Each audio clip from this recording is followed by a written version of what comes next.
अस्सलाम वालेकुम everyone, this is Fatima Rose and welcome to my social media hub. तो आज हम बात करेंगे active voice and passive voice के बारे में।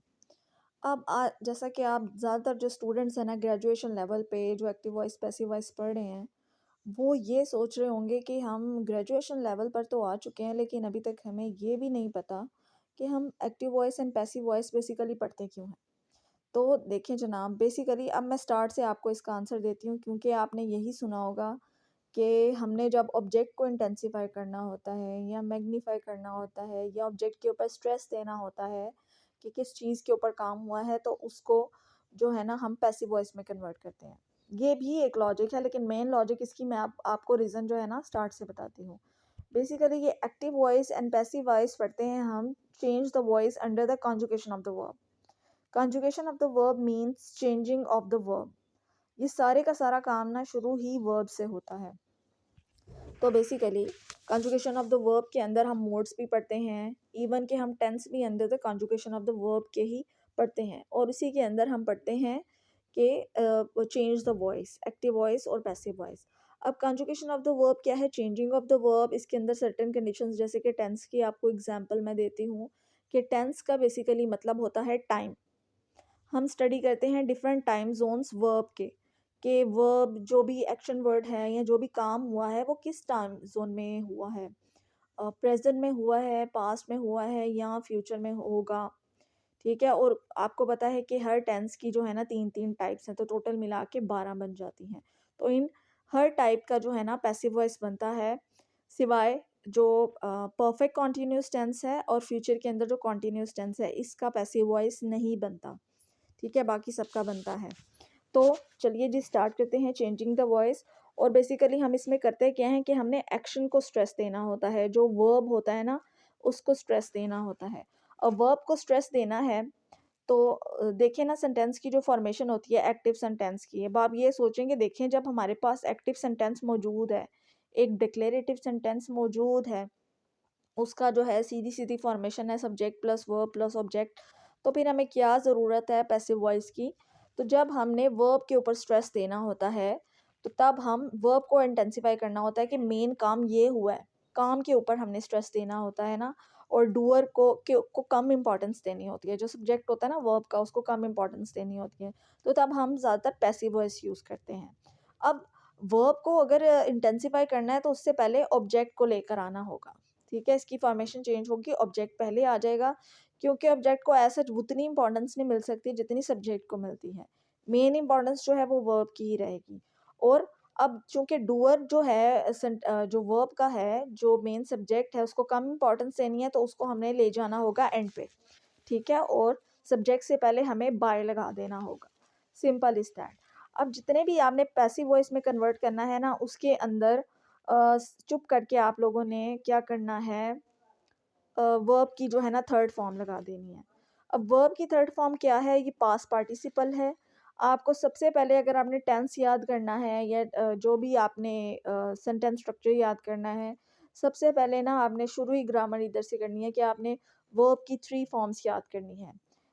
500 आपको रेगुलर वर्ब्स याद करने होंगे और 5 इर्रेगुलर वर्ब्स जो है ना आपको याद करने होंगे। रेगुलर वर्ब्स वो वाले होते हैं जिनके साथ सिंपल डी या ईडी लगा के जो है ना हम सेकंड और थर्ड फॉर्म बनाते हैं।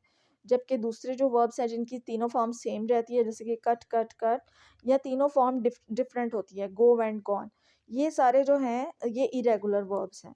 तो ये आपको 500 रेगुलर 500 इरेगुलर याद करने होंगे, उसके बाद ही आपको पता चलेगा कि पैसिव वॉइस में थर्ड फॉर्म लगानी है तो कौन से वर्ब की कौन सी फॉर्म जो है ना वो थर्ड है। ठीक है, उसके अकॉर्डिंग आप लगा सकेंगे। तो सबसे पहले आपको एक्टिव पैसिव समझने के लिए आपको याद करने होंगे 3 फॉर्म्स ऑफ वर्ब। ठीक है, उसके बाद आपको याद करने होंगे टेंसेस सारे के सारे, और उसके बाद आपको याद करने होंगे ठीक है एक्टिव वॉइस और पैसिव वॉइस। इसके बस मेजर रूल्स हैं, से कुछ के आगे बीन लग जाता है, और जो आईएनजी वाले फिक्रे हैं उनके अंदर बीइंग लगेगा। ठीक है, बस इतनी सी बात है। चलें अब स्टार्ट करते हैं हम अपना लेक्चर। तो ये एक दो बातें थी, रूल्स थे कुछ, उसके साथ साथ जो भी बातें जो साथ साथ एग्जांपल्स होगी मैं आपको बताती जाऊंगी, फिर ठीक से आपको समझ आ जाएगी।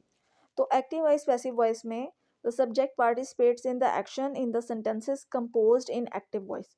एक्टिव वॉइस क्या होती है, कोई भी डिक्लेरेटिव सेंटेंस होता है जिसकी फॉर्मेशन होती है subject plus verb plus object, तो ये एक एक्टिव वॉइस होती है। अब the subject is the beneficiary of the action in the passive voice sentences. ठीक है, पैसिव वॉइस के सेंटेंसेस के अंदर सब्जेक्ट जो होता है वो एंड पर चला जाता है।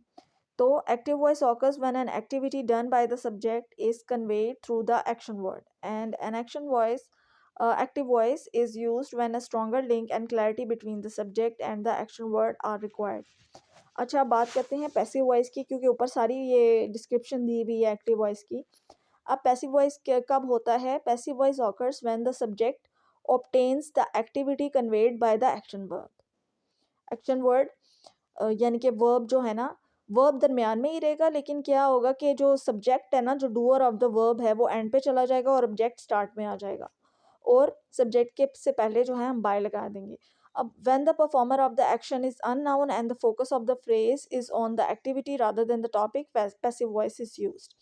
ठीक है, तो फोकस जब हमारा एक्शन के ऊपर होगा तो तब भी पैसिव वॉइस यूज होगा। अब एक्टिव पैसिव के कुछ ये स्ट्रक्चर्स हैं जो कि आप देख लें, उसके बाद जो है ना कुछ होमोजीनियस जो हैं हमारे पास सेंटेंसेस हैं मिक्स टेंसेस के। अब उसके बाद जो है ना वन बाय वन सारे टेंसेस के पैसिव वॉइस हैं। आपने जो पेपर के अंदर अगर आपको ये आ जाएगा, आपको नॉर्मली तो यही होता है, एक सेंटेंस आता है, आपको उसकी वॉइस चेंज करनी होती है। अब ज़रूरी नहीं है कि आपको सारे एक्टिव वॉइस ही आएँ, आपको पैसिव वॉइस भी आ सकता है, आपने उसकी जो है ना वॉइस चेंज करनी होती है। पैसिव वॉइस आएगा आपने एक्टिव में करना होगा, एक्टिव वॉइस आएगा आपने उसको पैसिव में करना होगा। तो यहाँ पे अगर तो आपके पास पैराग्राफ की फॉर्म में आए कि मतलब इसके ऊपर एक नोट लिख दें, तो आपने इसकी डेफिनेशन के साथ-साथ हर टेंस की 3-3 एग्ज़ाम्पल्स लिखनी होती हैं, चाहे वो ट्रांज़िशनल डिवाइसेस हों, चाहे सेंटेंस स्ट्रक्चर हो, या फिर चाहे एक्टिव पैसिव हो, कोई भी हो, उसकी आपने 3-3 सेंटेंस के अंदर एग्ज़ाम्पल ज़रूर लिखनी होती हैं।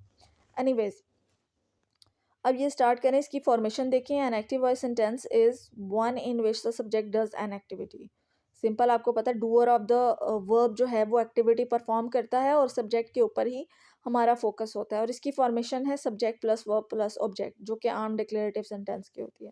और पैसिव वॉइस की फॉर्मेशन नीचे देखें, object plus verb plus subject. Subject से पहले हमने बाय लगा देना है और ऊपर जो टेंस की मुनासबत से हमने बीन लगाना है। सारे के सारे सेंटेंसेस में हमने बीन लगाना है, सिवाय वो ये जो आपके इंडेफिनिट टेंस है ना, इसके अंदर नहीं लगता बीन। सिर्फ फ्यूचर वाले टेंस में विल जो है ना, विल और शैल उसके हेल्पिंग वर्ब के साथ विल बी लगता है बस। ठीक है, विल बी शैल बी, बस इस तरह से लगा देना है। और आईएनजी वाले फिक्रों में बीइंग लगा देना है, BEING। बाकी फिक्रों में BEEN। अब यहाँ पे आप नोट करें कि आपने हेल्पिंग वर्ब्स को कुछ भी नहीं करना, जो भी टेंस आएगा उसका helping verb as it is रहेगा, बस साथ उसके ना बीन लग जाएगा। और कौन से टेंसेस में नहीं लगना? इंडेफिनिट टेंसेस में, वो साथ में आपको बता देती हूँ। देखिए जैसे अब ये नीचे एग्जाम्पल्स देखें, जैसे कि मीता सिंग्स अ ड्यूट। ठीक है, a duet is sung by Meeta. ये इंडेफिनिट टेंस है, सिंपल जो है ना टेंस है, सिंपल इंडेफिनिट टेंस है ये प्रेजेंट का। अब देखें, जब ये टेंस की इंपॉर्टेंस है, जब तक आपने टेंसेस नहीं ना याद करने, आपको एक्टिव पैसिव भी याद नहीं होने। अब हमारे पास टेंस में क्या होता है, सिंपल इंडेफिनिट टेंस में हम जो है ना कोई हेल्पिंग वर्ब नहीं यूज़ करते। सिंपल जो पहली फॉर्म है ना, उसके साथ सब्जेक्ट वर्ब एग्रीमेंट के अकॉर्डिंग सिंगुलर है हमारे पास जो है नाउन, तो उसके साथ एस या ई एस का इजाफा करते हैं। प्लूरल जो है ना उसके अकॉर्डिंग भी हम जो है ना कोई एस या ई एस का इजाफा नहीं करते। ये सारे रूल्स जो है ना टेंसेस में आप लोग पढ़ लेना। ठीक है, तो इसके साथ हमने जब इसको पैसिव वॉइस में कन्वर्ट करना है, सिंपल हमने क्या करना है, अड्यूट यानी कि ऑब्जेक्ट को स्टार्ट में लेकर आना है अड्यूट, और साथ इसका लगा देना है हेल्पिंग वर्ब। हेल्पिंग वर्ब लगा के साथ लगा देनी है वर्ब की थर्ड फॉर्म। ठीक है, और एंड पे आ जाएगी मीता। ठीक है, मीता हमारे पास सब्जेक्ट है, और सब्जेक्ट से पहले हमने लगा देना है by. A duet is sung by Meeta. चलें जी, नेक्स्ट देखें active voice. Seema reads novel. तो अब इसका क्या होगा, a novel is read by Seema. ठीक है, रीड रेड रेड होता है। ठीक है, सेकंड और थर्ड फॉर्म वह प्रोनाउंसिएशन में आती है, तो साथ इसका लगेगा हेल्पिंग वर्ब और साथ लगेगी थर्ड फॉर्म। सिंपल, ये इंडेफिनेट टेंस में, पास्ट में भी यही करना है। ठीक है, सिर्फ इंडेफिनेट टेंस में यही होगा।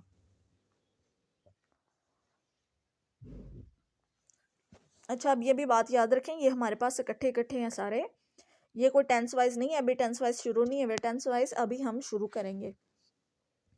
चलिए नेक्स्ट देखें, he composes a song is composed by him. ठीक है। Active voice, she plays tennis, tennis is played by her. Active voice, he sells stylish apparel, stylish apparel are sold by him. अच्छा जी next है, I have baked some cookies. ठीक है, some cookies have been baked by मी।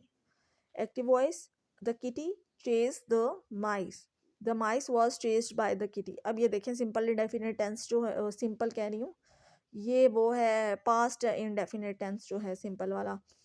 तो second form लगाते हैं ना हम सिंपल जो पास्ट टेंस होता है, लेकिन अब जब हम इसको पैसिव वॉइस में कन्वर्ट करेंगे साथ ही इसका आ जाएगा हेल्पिंग वर्ब और वर्ब की थर्ड फॉर्म। ठीक है, बाकी आपने ऑब्जेक्ट को स्टार्ट में ले आना है और सब्जेक्ट को एंड पे ले आना है, साथ लगा देना बाय।